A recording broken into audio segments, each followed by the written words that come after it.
அதோ அவன் போராடினான், இவன் போராடினான். அது மாத்திரமல்ல, அவர்கள் இந்திய தூதரகத்துக்கு எதிராக பேசினார்கள்.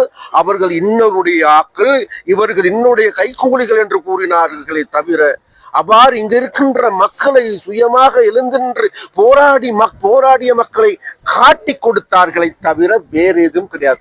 அந்த வகையில் நாங்கள் அரசாங்கம் என்ற வகையில் இதற்கு எதிரான நடவடிக்கைகள் தொடர்ந்த வண்ணம் இருக்கின்றது. அந்த தொடர்ச்சியாக நடவடிக்கைகளை நாங்கள் எடுத்து வருகின்றோம். அந்த தொடர்ச்சியாக எடுக்கின்ற நடவடிக்கையில் ஒன்றுதான் இப்பொழுது அண்மை நாட்களில் தொடர்ச்சியாக இந்திய மீனவர்களுடைய கைது. அது மாற்றமல்ல, நாங்கள் எதிர்வரும் காலங்களிலும் கூட நாங்கள் இது சம்பந்தமாக கூடுதலான ராஜதந்திர ரீதியான பேச்சுவார்த்தையில் ஈடுபடுவதற்கும் அதன் மூலமாக இவைகளை தடுத்து நிறுத்துவதற்கு எதுவான நடவடிக்கைகளை எடுக்கலாம் என்று நாங்கள் யோசிக்கிறோம். பயங்கரவாத தடை சட்டத்தை நீக்கிற தொடர்பாக மற்றது காணாமலாக்கப்பட்ட அரசியல் கைதிகள் போன்ற விடயங்கள் நடைமுறைப்படுத்தல என்று சொல்லி ஒரு குற்றச்சாட்டு முன்வைக்கப்படுகிறது. அது தொடர்பாக நீங்க அமைச்சர் ரீதியில ஒரு விடயம் இருக்கின்றது. இந்த எதிர்கட்சியினர் முன்னர் குறிப்பிட்டார்கள், அதாவது இந்த அரசாங்கம் வந்தவுடன் நாட்டில் இனவாதம் வந்துவிடும், அல்லது தமிழர்களுக்கு எதிரான நடவடிக்கை அதிகரித்துவிடும், அல்லது வெள்ளவேன் வந்துவிடும், அதே போன்று தமிழ் மக்கள் சுதந்திரமாக நடமாட முடியாது, அது மாத்திரமல்ல சிங்கள மக்கள் மத்தியிலும் கூட பௌத்த வழிபாடுகளை கூட செய்ய முடியாது, தமிழர்களும் செய்ய முடியாது, இஸ்லாமியர்களும் செய்ய முடியாது, அவர்கள் பரதானிய முடியாது. இப்ப இவ்வாறான குற்றச்சாட்டுக்களை முன்வைத்தார்கள். ஒரு மறுபுறத்தில் சொன்னார்கள், இந்த அரசாங்கத்தின் போடுவது வேறு 3 மாதம் தான், அல்லது ஏப்ரல் மாதம் முடிய போகின்றது, அல்லது டிசம்பர் மாதம் முடிய போகின்றது. அது மாத்திரமல்ல, இவர்களுக்கு வெளிநாட்டு உதவி கிடையாது, அல்லது வெளிநாட்டு ராஜதந்திரம் தெரியாது. இவ்வாறான குற்றச்சாட்டுக்களை முன்வைத்து கொண்டுதான் இவர்கள் கடந்த காலங்களில் இவர்களுடைய தேர்தல் பிரச்சாரமாக இருக்கு. ஆனால் இன்றைக்கு அவைகள் அனைத்துமே பொய்யாக்கப்பட்டு மக்கள் நலன் சார்ந்த அரசாங்கமாக, மக்களாலேயே புகழ்ந்து பாடுகின்ற அரசாங்கமாக மாறியிருக்கு. அதனால இன்றைக்கு நாளுக்கு நாள் அரசாங்கத்தினுடைய செல்வாக்கு அதிகரித்து வருகின்றது. மக்கள் மத்தியில் உண்மையிலேயே இது நாள் வரைக்கும் இந்த நாட்டில் திருடர்கள், மோசடிக்காரர்கள், லஞ்ச ஊழல் பேர்வழிகளால் ஆளப்பட்ட நாடு. அது மாத்திரமல்ல, போதைப் பொருள் வியாபாரிகள் நிறைந்த நாடாக இருந்தது.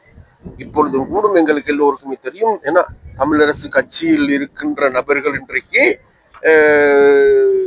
போதைப் பொருள் வியாபாரிகளாக மாறி இருக்கின்றார்கள். அதே போன்று எங்களுக்கு எல்லோருக்குமே தெரியும், கஜேந்திரகுமார் பொன்னம்பலத்தினுடைய அப்பனாரோடல்ல மகன்மாரும் கூட இன்றைக்கு போதைப் பொருள் வியாபாரத்தில் ஈடுபடுவதாக கடந்த காலங்களில் இருந்து தெரிய வருகிறது. அப்ப இவ்வாறான குற்றச்சாட்டுக்கள் இவர்கள் மீது தொடர்ந்து இருப்பதன் காரணமாக இவர்களுக்கு இன்றைக்கு அரசியல் செய்வதற்கோ அரசியல் பேசுவதற்கோ வேறு எந்த பதங்களும் கிடையாது. அதனால் பழைய குருடி கதவத்தோடு சொல்லி போட்டு பழையபடியே இவர்கள் பழைய புராணங்களை மாத்திரம் பாடுகின்ற நபர்களாக இருக்கின்றார்களே தவிர வேறு எதுவும் இல்லை. அதுதான் எனக்கு விசேடமாக இவர்களுடைய இந்த கூட்டு பற்றி நாங்கள் சொல்ல இருக்கோம். இலங்கை இந்திய மீனவர் பிரச்சனை தொடராக நடக்குது. இன்றைய தினமும் இந்திய மீனவர்கள் கைது செய்யப்பட்டிருக்கிறார்கள். இது தொடர்பாக அண்மையில இந்திய வெளிவிவர அமைச்சர் கூட இலங்கைக்கு வந்திருந்தார். ஏதாவது அரசியல் ரீதியாக ஒரு விடயம் இருக்கின்றது.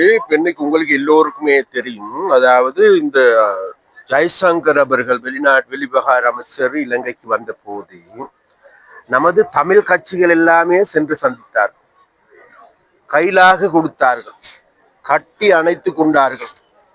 ஆனால் இங்க எல்லோருக்குமே தெரியும், இன்றைக்கு வடக்கில் பூதகரமாக இருக்கின்ற பிரச்சனை தான் வேறு எதுவுமில்லை, இந்திய மீனவர்களுடைய ஆக்கிரமிப்பு.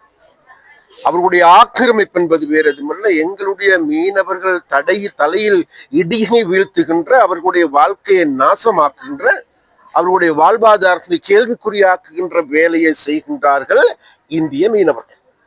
அப்ப அந்த விசேடமாக இந்தியாவிலிருந்து வந்திருக்கின்ற பிரதான ஒரு அதிகாரியோடு அல்லது வெளிநாட்டு வெளிவிவகார அமைச்சரோடு இவர்கள் பேசியிருக்க வேண்டிய விடயம் என்ன? இந்த பிரச்சனை யாரும் வாய் திறக்கவில்லை.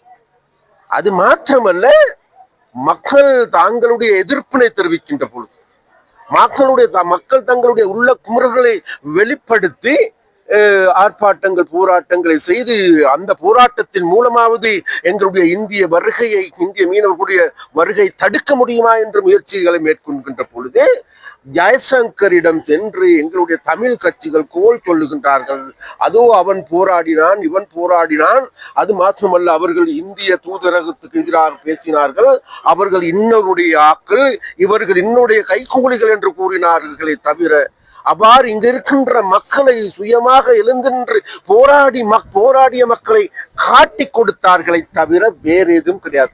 அந்த வகையில் நாங்கள் அரசாங்கம் என்ற வகையில் இதற்கு எதிரான நடவடிக்கைகள் தொடர்ந்த வண்ணம் இருக்கின்றது. அந்த தொடர்ச்சியாக நடவடிக்கைகளை நாங்கள் எடுத்து வருகின்றோம். அந்த தொடர்ச்சியாக எடுக்கின்ற நடவடிக்கையில் ஒன்றுதான் இப்பொழுது அண்மை நாட்களில் தொடர்ச்சியாக இந்திய மீனவர்களுடைய கைது.